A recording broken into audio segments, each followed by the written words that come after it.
Welcome back to our podcast, where we dive deep into history's significant moments and their lasting impacts.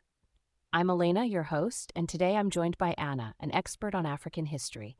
How are you, Anna? I'm doing great, Elena. Thanks for having me. I'm excited to discuss one of the most pivotal battles in African history, the Battle of Adwa. Absolutely, Anna. The Battle of Adwa in 1896 was monumental, not just for Ethiopia but for Africa as a whole.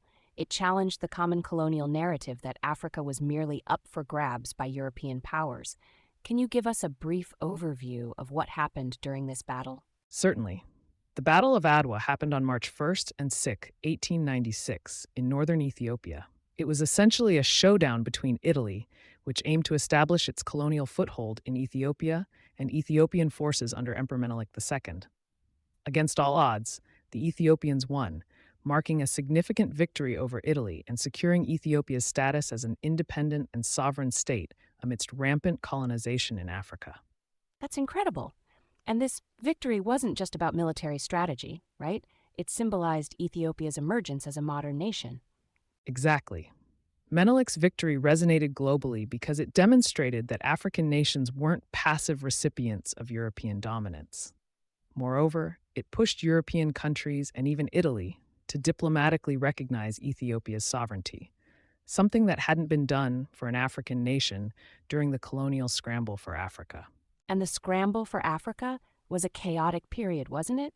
Could you explain what prompted this mad rush to colonize the continent? The scramble for Africa was fueled by European nations' desire for imperial expansion and economic exploitation.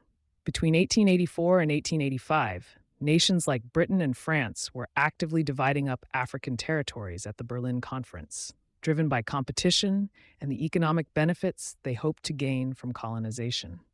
Italy, which came late to the colonial race, was eager to establish its own empire, which is why Ethiopia became its focus. So when Italy set its sights on Ethiopia, why did they assume it would be an easy victory?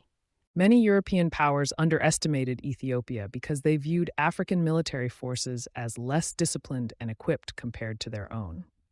Plus, Ethiopia had been perceived as fractured and divided among various kingdoms, which was a legacy of past conflicts, such as the British victory over Emperor Tewodros II in 1868.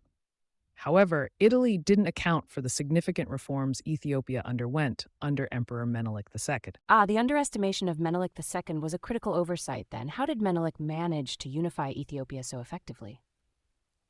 Menelik implemented several transformative changes after ascending to the throne in 1889.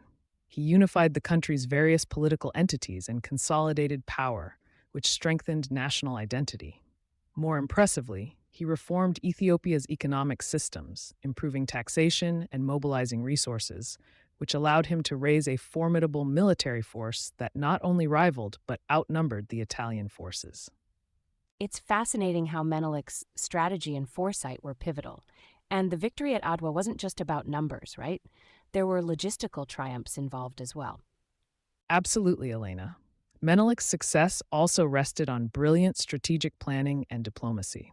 He managed to assemble a coalition of forces from different regions of Ethiopia, ensuring robust logistical support and coordination. This was no small feat. He mobilized between 70,000 to 100,000 troops, supported by modern rifles and artillery, which was quite remarkable for the period.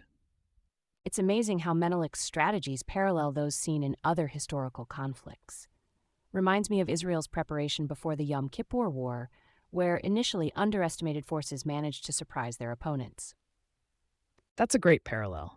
Much like Israel in 1973, Ethiopia used meticulous planning and reform to mount a shrewd defense that surprised a complacent adversary. The Italians had prepared based on previous misconceptions and were caught off guard by the transformed Ethiopian military capacity and cohesive national force. And the impact of this victory went beyond military success. It must have been an immense source of national pride for Ethiopians. Indeed, the battle had a long-lasting impact on Ethiopian nationalism. Even over a century later, during the Ethiopian-Eritrean conflict in 1998, the spirit of Adwa was invoked to rally troops. It remains a potent symbol of resistance and triumph over imperialism. That's powerful. The Battle of Adwa stands as a testament to Ethiopia's sovereignty and the potential of African nations.